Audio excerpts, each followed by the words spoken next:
آج کی ویڈیو میں ناظرین و سامعین آپ کو 3 نیوزیں ملیں گی۔ پہلی یہ کہ زارا ملک نے صاف صاف کہہ دیا کہ رجب بٹ صرف اور صرف ایمان کا ہے اور اسی کا رہے گا۔ میرے اور رجب کے درمیان میں جو کوئی ایسا ریلیشن تھا تو میں پلیز معافی مانگتی ہوں۔ میری وجہ سے اگر ایمان کے گھر میں بہت ہی زیادہ تباہی بربادی آئی ہے تو اس کے لیے میں معذرت خواہ ہوں۔ اگر ایمان مجھے معاف کر دیتی ہے تو مجھے میرا رب بھی معاف کر دے گا۔ اور زارا ملک نے رجب کے فالورز اس کے چاہنے والوں سے کہا کہ خدا کا واسطہ ہے رجب اور ایمان کی ایڈیٹنگ کر کے ایڈیٹر آپ کریں، میں اس کی بیوی نہیں ہوں جبکہ میری کسی دوسرے کے ساتھ شادی ہو چکی ہے۔ رجب اور ایمان دونوں ایک دوسرے کے لیے بنے ہیں اور ان دونوں کو ایک دوسرے کی پیار اور محبت مبارک ہو، اور ان دونوں کے درمیان میں جو صلح ہو چکی ہے اللہ کرے ان میں برکت ہی رہے۔ اور زارا ملک نے کہا کہ میں اس کی اگر دوست نہیں رہی تو میں اس کی دشمن بھی نہیں ہوں، ہمیشہ سے اس کا انتظار کرتی ہوں، اس سے محبت کرتی ہوں، اس سے پیار کرتی ہوں، اس کی عزت کرتی ہوں۔ ہمیشہ سے میں اس کی خود کو اپنے آپ کو اس کی دوست سمجھتی تھی اور دوست ہی رہوں گی،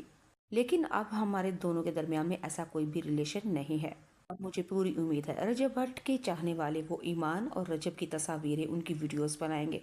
جبکہ میں ان کی زندگی سے دور جا چکی ہوں۔ اچھا جی، آج کی ویڈیو میں دوسری خبر یہ کہ غزل جواز نے رجب کی بہن اس نے ایمان سے معافی مانگ لی ہے اور صاف صاف کہہ دیا ہے کہ اگر میری وجہ سے تمہارا گھر ٹوٹا ہے تو میں معافی مانگتی ہوں۔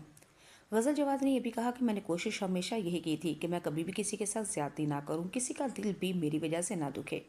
لیکن ماہ محرم کے مہینے سے میں نے یہ سوچا ہے کہ اللہ تعالیٰ نے ایک کا فرمان ہے کہ اگر کسی نے کسی کے ساتھ زیادتی کی تو اس کو میں معاف نہیں کروں گا جب تک وہ بندہ جس کے ساتھ اس نے زیادتی کی ہے وہ بندہ اس بندے کو معاف نہ کر دے۔ تو پھر غزل جواد نے سوچا کہ میں میڈیا کے سامنے آ کے کہتی ہوں، اگر ایمان یا کسی اور کا میری وجہ سے دل دکھا ہے، گھر بکھرا ہے، تو خدا کا واسطہ ہے اپنے گھر میں آئے اور اپنے گھر کو سمیٹے۔ میرا کبھی بھی دل نہیں تھا کہ کسی کے اوپر زیادتی کروں، لیکن اگر جانے انجانے میں میری طرف سے کسی کا دل دکھا ہے، دل ٹوٹا ہے، تو خدا کا واسطہ ہے مجھے اللہ اور اس کے رسول کی خاطر مجھے معاف کر دو۔